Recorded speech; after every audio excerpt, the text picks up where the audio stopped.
ஸ்ரீ மகாகுரப்யோ நமஹ. ஹரிஹி ஓம். சதாசிவசமாரம்பாம் சங்கராச்சார்யமத்யமாம் அஸ்மதாச்சாரியபர்யந்தாம் வந்தே குரு பரம்பராம். GeM TV நண்பர்களுக்கு எனது வணக்கங்கள். இன்றைய நாள் அனைவருக்கும் இனிய நாளாக அமைய எல்லாம் வல்ல இறைவனை வேண்டி இன்றைய மதமும் மதுவே நிகழ்ச்சிக்கு செல்வோம். இன்றைக்கி நம்ம ஆதித்ய ஹிருதய ஸ்தோத்திரத்தோட 7வது ஸ்லோகத்தை அர்த்தத்தோடு பார்த்துட்டு இன்றைய ஆன்மீக கதைக்கு செல்வோம்.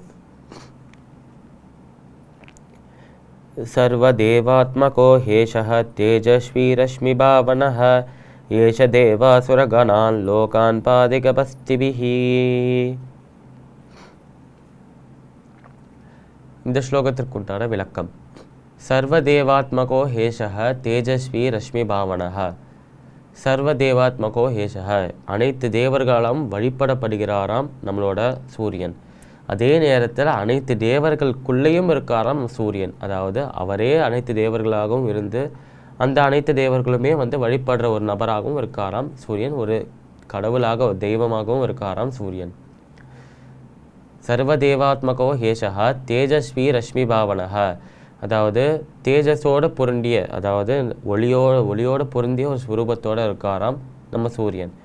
தேஜஸ்வி ரஷ்மி பாவனஹ ஏஷ தேவாசுரகணான் லோகான் பாதி கபஸ்திவிஹி, அதாவது அனைத்து தேவர்களுக்குள்ளேயும் இருக்கிற இவர் தான் அனைத்து லோகங்களையும் ரட்சிப்பவராகவும் இருக்கார் அப்படின்னு சொல்கிறார் அகஸ்தியர் நம்ம ராமர்கிட்ட. இந்த ஸ்லோகத்திற்குண்டான விளக்கம் இதுதான். இன்றைக்கி நம்ம தொண்டரடிப்பொடி ஆழ்வார் அப்படிங்கிற ஒரு ஆழ்வாரோட வாழ்க்கையில் நடந்த ஒரு முக்கியமான நிகழ்ச்சியை, ஒரு முக்கியமான சம்பவத்தை பற்றி பார்க்கலாம். இந்த தொண்டரடிப்பொடி ஆழ்வார் யார் அப்படின்னு கேட்டால், இவரும் மற்ற ஆழ்வார்களைப் போலவே ஒரு விஷ்ணு பக்தராம். அதுவும் இவருக்கு ஸ்ரீரங்கத்தில் இருக்கிற ரங்கநாதர் மேலே அவ்வளோ ஒரு பிரியமாம், அவ்வளோ ஒரு அதீத அன்பாம் பக்தியாம். இந்த ரங்கநாதர் மேலே இருக்கிற இந்த பக்தியை எப்படி வெளிப்படுத்துறதுன்னு தெரியாமல் எப்பயுமே அவர் ஒன்று கோவில்களில் இருப்பாராம். வீட்டில் இருந்தால் பாசுரங்கள் பாடல்கள் பாடி எப்பயுமே பகவானை விஷ்ணுவை துதிச்சென்றிருப்பாராம். அதே மாதிரி வெளியில் எங்கேயாவது போனாலும் யார்கிட்ட பேசும்போதும் அவர் விஷ்ணுவை பற்றி பேசாத நபர்களே கிடையாது. யார்கிட்ட பேசினாலும் விஷ்ணுவை பற்றி அந்த பேச்சு வந்துகிட்டே இருக்குமா. அவ்வளோ ஒரு பக்தியாக நம்ம தொண்டரடிப்பொடி ஆழ்வார்க்கு.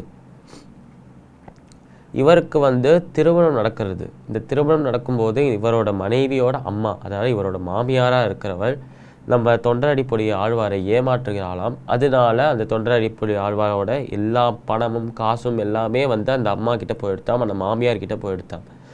அதனால ஏமாற்றப்பட்ட நம்மளோட தொண்டரடிப்பொடி ஆழ்வார் யோசிக்கிறாராம், இப்போ நம்மக்கிட்ட காசு பணம் எதுவுமே இல்லை, இப்போ நம்ம இந்த உலகத்தில் எப்படி இருக்கிறது, இந்த உலகத்தில் காசு இருந்தாலும் நடக்கும் எந்த வேலையுமே, அதனால எப்படி நம்ம வாழப்போகிறோம் அப்படின்னு சொல்லிட்டு யோசிக்கிறாராம், கவலைப்படுறாராம். அப்போ தான் அவருக்கு ஞாபகம் வர்றது தான், அதான் நம்மளை எப்பயுமே காத்து ரட்சிக்கிற நம்ம ஸ்ரீரங்கத்து ரங்கநாதர் இருக்கார்ல, இவரே நம்மளை பார்த்துப்பார் அப்படின்னு சொல்லிட்டு போகிறார். அங்கே போயிட்டு நம்ம பகவான்கிட்ட வேண்டிக் கொள்ளும்போது, சேவிக்கும்போது, அவர்கிட்ட அவரோட குறைகள் எல்லாம் வைக்கும்போது நம்ம ரங்கநாதர் நேரில் காட்சியளித்து அவருக்கு தங்க மழையை தராராம். அந்த தங்க மழையை வைத்து வாழ்க்கையை வாழ ஆரம்பிக்கிறாராம் நம்ம தொண்டரடிப்பொடி ஆழ்வார். இந்த மாதிரி பண்ணும்போது என்ன ஆகுது அப்படின்னா, நம்மளோட விஷ்ணு ஏன் நம்ம தொண்டரடிப்பொடி ஆழ்வார் கேட்ட உடனே தரணும் அப்படின்னா, நம்ம ஏற்கனவே பார்த்துருக்கோம், ஒரு உண்மையான விஷயத்தை பார்த்துருக்கோம். ஏன்னா பக்தர்கள் எப்பயுமே கஷ்டப்படும் போது நம்ம பகவானால் அதை பார்த்துட்டு சும்மா இருக்க முடியாதான். நிச்சயமாக அவர் எங்கே இருந்தாலும் சரி, நம்ம இடத்துக்கு ஓடி நம்மளுக்கு என்ன குறை அப்படின்னு கேட்டறிந்து அதை சரி பண்ணுறதுக்கு தான் பார்ப்பாரே தவிர எப்பயுமே சும்மா இருக்க மாட்டார் நம்மளோட விஷ்ணு. அதனால் அவர் என்ன பண்ணுறாருன்னா, தன்னோட பக்தருக்கு ஒரு குறை, தன்னோட பக்தருக்கு ஒரு ப்ராப்ளம், ஒரு கஷ்டம்னு தெரிஞ்ச உடனேயே அந்த கஷ்டத்தை எப்படி விளக்கிறது அப்படின்னு பார்ப்பாரே தவிர, சரி ஓகே அவன் கஷ்டம் அவன் பார்த்துக்கிறான் அப்படின்னு சொல்லிட்டு எப்பயுமே விடுறதில்லை அவர். இன்னொரு விஷயம் நம்ம என்ன தெரிஞ்சுக்கணும் அப்படின்னா, தொண்டரடிப்பொடி ஆழ்வாருக்கு அவரோட பெயர், அந்த தொண்டரடிப்பொடி ஆழ்வார் அப்படிங்கிற அந்த பெயர் எப்படி வந்தது? அவருக்கு ஆரம்பத்திலேருந்தே அதான் பெயரான்னு கேட்டால் கிடையாது. அவருக்கு ஆரம்பத்திலேருந்து வேறு ஒரு பெயர் இருந்தது. அப்புறம் எப்படி இவருக்கு இந்த பெயர் வந்தது? நாளைய தினம் பார்க்கலாம். மீண்டும் நாளை சந்திப்போம். நன்றி, வணக்கம்.